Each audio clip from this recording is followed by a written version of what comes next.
Hey guys, Dazzling Dave here. I'm on vacation this week, but thought it would be a perfect time to put together a quick video about bearings and maintenance.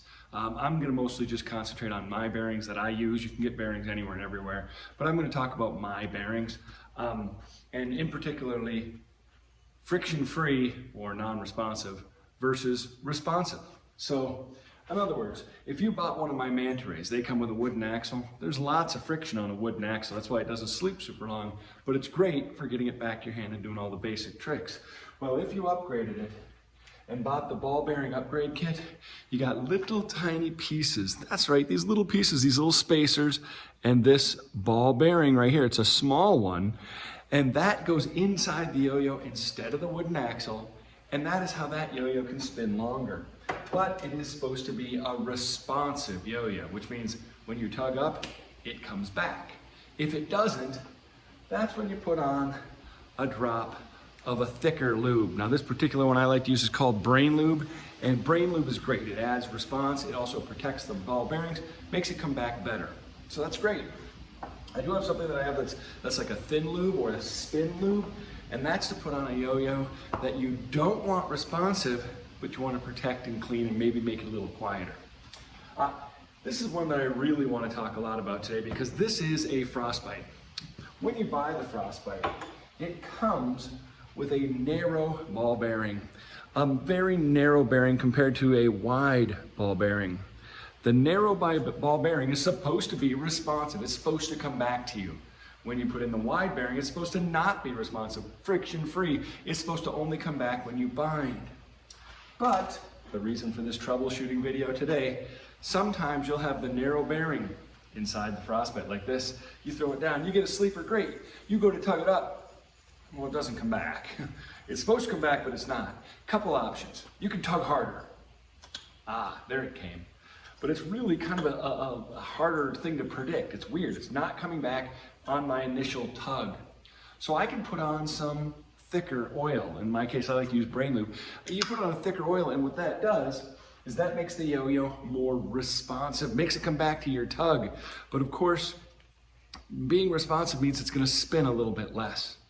If you're using the narrow bearing, spinning a little bit less is totally fine because you want that yo-yo to come back. So you just take a little bit of oil and just put a drop of oil right on the edge of the bearing. Little bit, I put a little bit there. What I have done is I've added oil to the bearing, which will make it be more responsive. Let's see if it worked. Again, this is the narrow bearing. I put that oil in. I always put the string on after I screw the yo-yo together. That way it doesn't get trapped on the edge of the bearing. And that makes this yo-yo be more responsive. Now that's way better. It's coming back on the second I give it a tug. As I play and play and play, that oil is going to wear in and wear in and wear in. It's going to spin a little bit longer, but it's going to get to that point where, yep, I want to put a drop of oil on again. That's if you want it to be responsive for both the Manta Ray with ball bearings or with the Frostbite. Now, before I go any further, before you do any of that oiling and everything, put on a new string. So often the response problem, if it's either way, either non-responsive or responsive, put on a new string and a fresh string will make it play the way you like. Now here is a Frostbite with the wide bearing. The wide bearing makes it so it doesn't come back by itself. But if you take your yo-yo apart back and forth a lot, you're opening the chance that maybe a string fiber, dirt, hair, something gets stuck in there.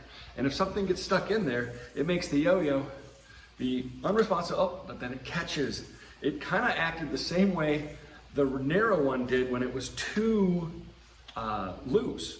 So guys, when you have this problem, where you have a yo-yo that you don't want to come back up, that's what is really a struggle.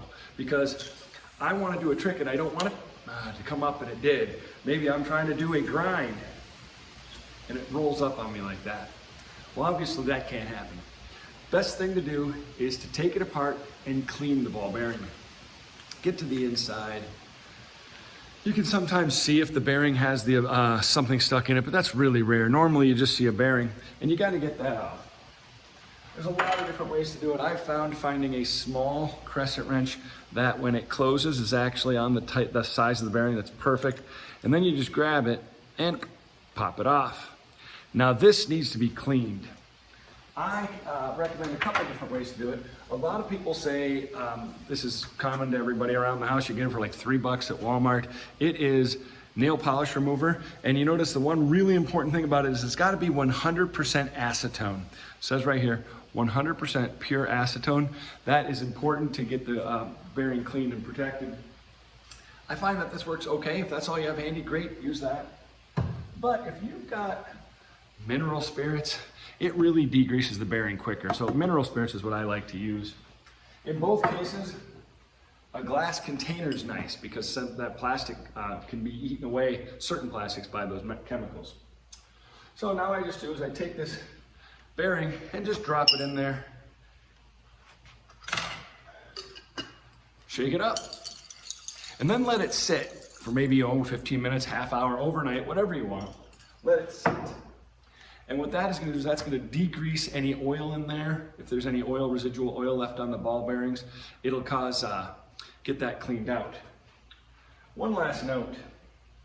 If you've got the ability to de-shield your bearing, that's great. I use a little tiny X-Acto knife and I go right to the ball bearing. And if you look right around the edge, I don't know if you'll be able to see that here, but if you're reaching right around the edge, you kind of just feel for it. There's a C-clip. There's the edge. I can feel it right there.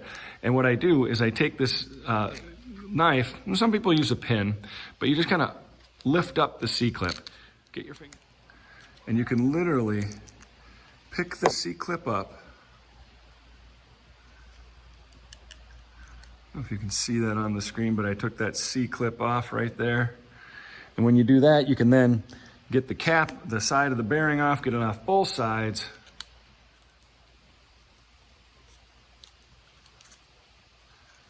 C-clip comes off.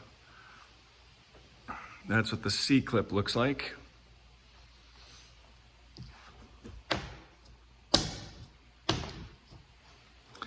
And now what I have done is I have taken the caps off and you can actually see the balls.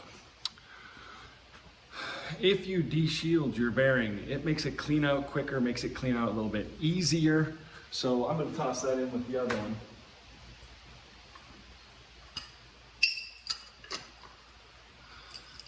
So now I've got two bearings in here.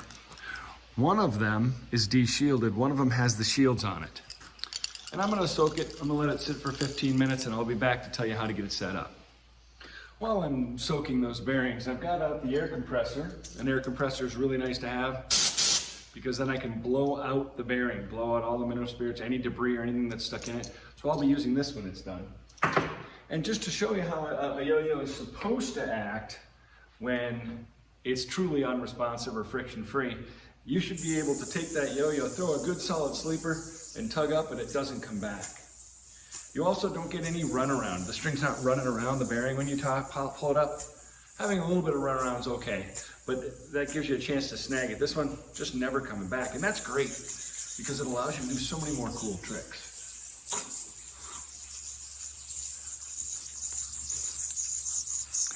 I love responsive play. I think it's great for a beginner to learn how to get good at it with responsive play, but I really enjoy non-responsive or friction-free play because it allows you to do so much more, and the yo-yo doesn't actually even come back until you tell it to. So you can do all kinds of cool tricks.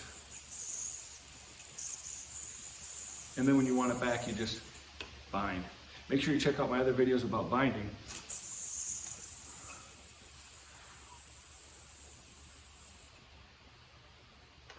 Let's go check, see how those bearings are doing.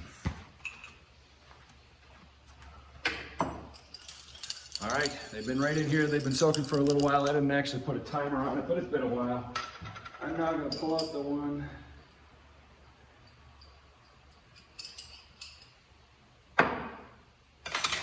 All right, I pulled out the one that we de-shielded. Now I'm just gonna take the air compressor. It'll make a loud noise.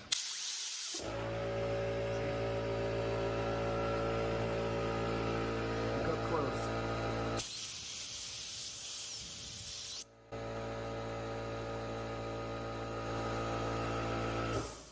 You know it's good when you kind of blow at an angle and you get the balls really spinning fast. That gets it good and clean.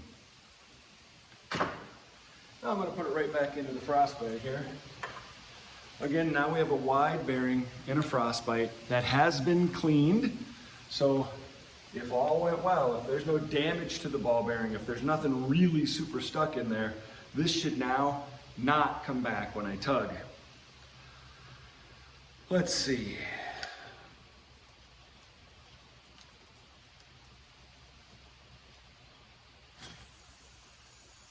Good straight spin. It's not coming back. Does have a little bit of runaround. Runaround is, again, when you pull up, I'll see if I can get that angle on the camera for you. Runaround is when you tug up and the string starts to run around the bearing a little bit, almost like it's going to come back, but it doesn't quite come back. Again, that happens. If I soak this longer, it might go away. There might be just a tiny residual in there. This is the thing I really want to test. I want to check the one that I didn't deshield, because deshielding takes time. If it doesn't matter to deshield or not, maybe just go with that. So, popping that bearing out. All right, I got the bearing with the shield still on it. Harder to blow out, of course, because the shields are there, but you gotta blow it out. I'll get an angle, I'll kind of work it back and forth, see if I can get it all good. I got the right angle. I could actually feel the ball spinning in there as I was blowing it out, so that's a good sign. Screw it together, and we'll see if it's friction-free still, or if it's responsive, we'll test.